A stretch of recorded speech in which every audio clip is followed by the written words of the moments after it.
This is not a matter of want. I'm pretty sure you don't want to be at school, right? Huh? If I'm not, well, that's not what I asked you. I said, do you want to be here? But you're here. My name is Chris Brown. What I'm here is to do a job. I'll be here until April. Whether or not you'll be in this session until April, I don't know. So to start it off right, I can't answer questions on what you did. I can't answer questions on where you did it, if you did it. And also let me clear up, these sessions don't mean you're necessarily bad or have done something bad. I actually am glad that my man started it off with, I don't want to.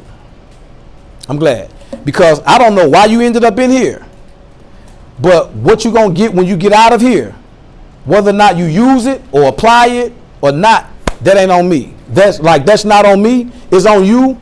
But what I expect you to get when you leave out of here are some tools and some resources and some life skills that you'll be able to apply not only to high school, but to different areas of your life, regardless of your age, your school grade, the circumstances where you are. Well, why do I say that? Who saw basketball last night? Huh? Who watches basketball? No. So, but okay, there was a picture. I'm not going to pull the picture. There was a play that happened last night. If you watched it last night, you know where I'm getting ready to go. There's a picture. Who knows a basketball player named Gordon Hayward? Gordon Hayward. Okay, he plays for the Boston Celtics. Got traded from Utah Jazz to the Boston Celtics. Huh? Yeah, that's right. He signed. He didn't get traded. All right, there's a play. He's playing with his new team. Just signed a $123 million contract for 4 years or 5 years. Just signed a $123 million contract. He's excited. Last night, it's the first night of NBA basketball. It's back on. They're hype. They ready to get the season started. He with his new team. They are expected to be contenders with the Cleveland Cavaliers to be able to take them down. LeBron James and all of that. You got the Kyrie Irving thing. But Gordon Hayward, 4 minutes into the game, goes up for an alley-oop rather, boom, comes down and literally snaps his ankle. His leg is this way and his feet is the other way. His foot the other way. Literally. This is his leg. From his ankle down, his foot is that way.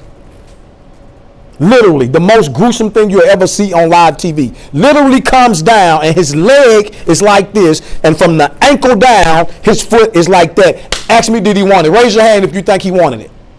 Raise your hand if he was in warm-up saying, I'm going to go up for an alley-hoop, I'm going to go up for a dunk, and I want to come down and snap my ankle in half or snap my leg in half. Raise your hand if you think he wanted that. It happened. It happened. It happened. Deal with it. It happened. It sucks, but it happened. From what I understand, he's a good guy. He's a good basketball player. It happened. He don't want it. He got to deal with it now. So now here's what I want you to see. And I'm glad he started off with, I don't want to be in here. I ain't take the thing home to my parents because I don't want to be in here. It sucks. I don't want to hear him talk about me. I make A's. Why I got to be in here? Here's why you got to be in here, because in life, you ain't going to get everything you want. I wanted both of my parents. Didn't get both of them. Got a mother. My dad said, the hell with me. Deal with it. I wanted to be born in a $1 million mansion. I wanted to be born with a Maserati, a Porsche, flat screen TVs. I wanted to be born in the best area in Memphis, Tennessee. Didn't happen. Deal with it.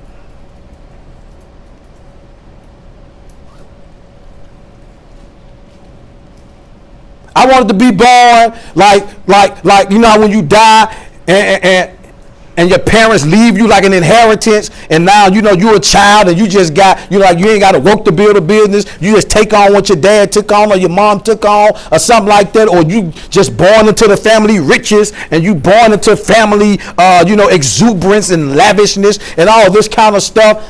Nope. Was born at the Med. Went home. We didn't go to $1 million home. We went to the projects. Deal with it. You don't want to be in here? I don't care. You in here. And you're going to continue to come. Deal with it. It's that simple. Life going to give you stuff you don't want. It's going to give you stuff you don't want. Deal with it. Find what you can get out of it so that you can get something that can take you to the next level. Deal with it. If you're going to ever be successful, if you're going to ever be great, great things never come from comfort zones. The reason why you can utter, I don't want to be in here. The reason why you can utter, this is boring. The reason why you can utter, low average stuff come out your mouth, because you're too comfortable.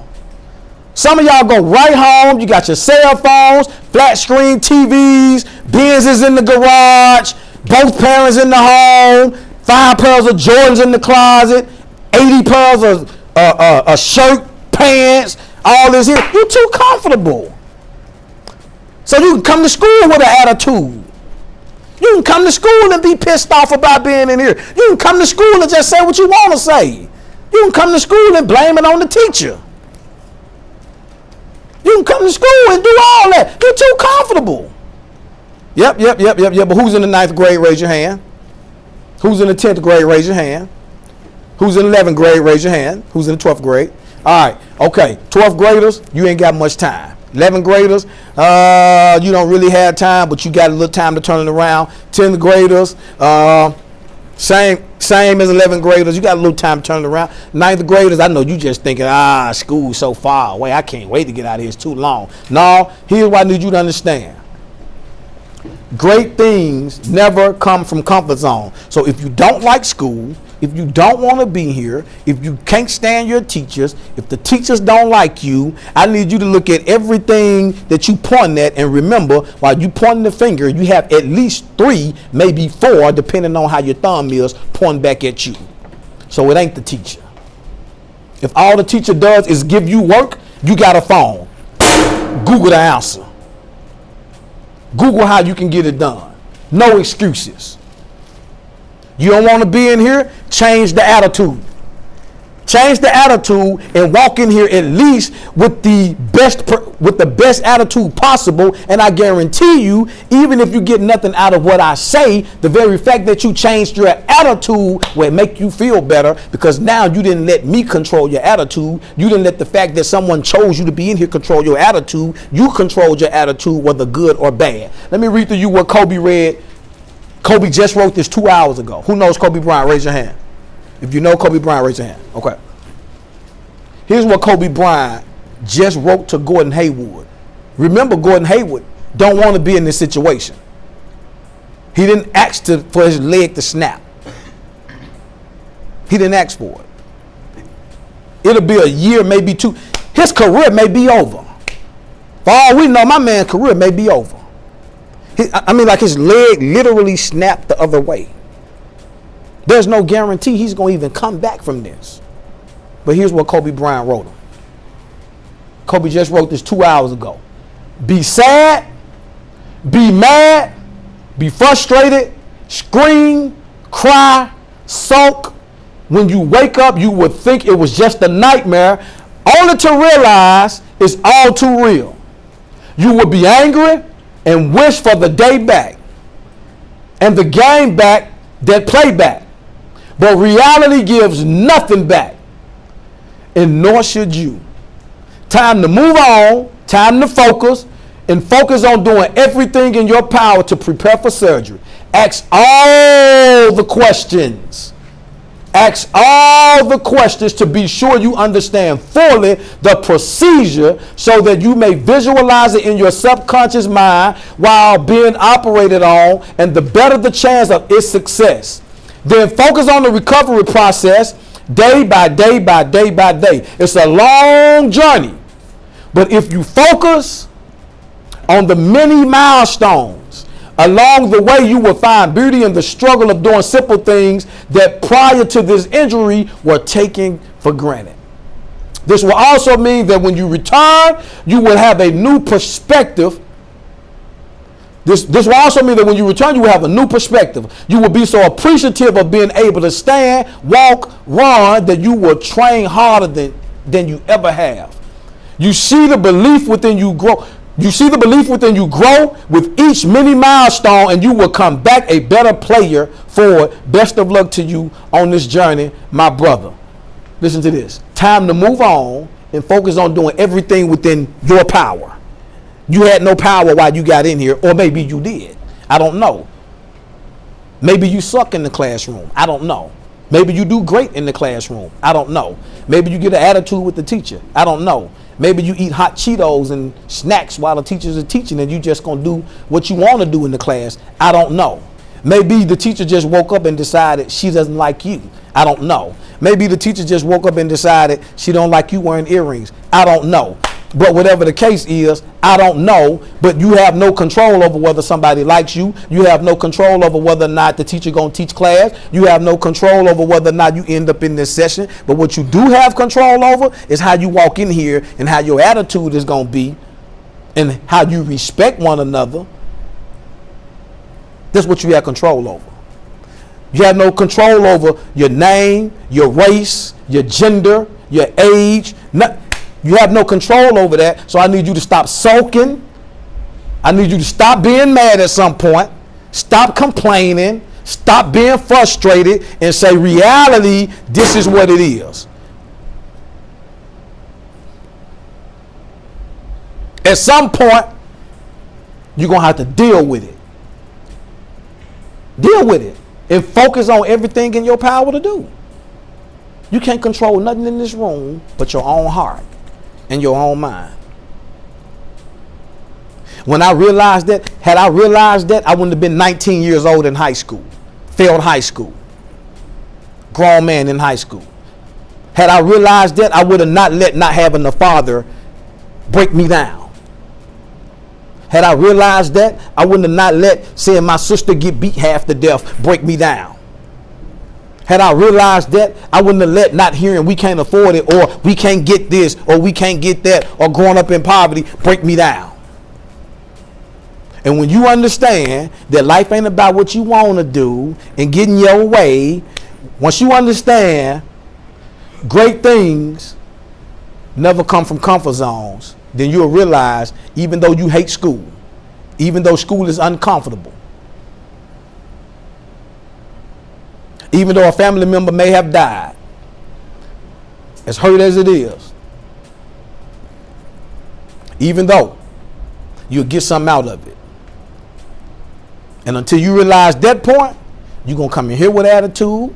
You're going to go in your classroom with attitude. You're going to blame the teachers. You're going to question. You're going to complain. You're going to moan. You're going to groan like a little crybaby. That's what you're going to do.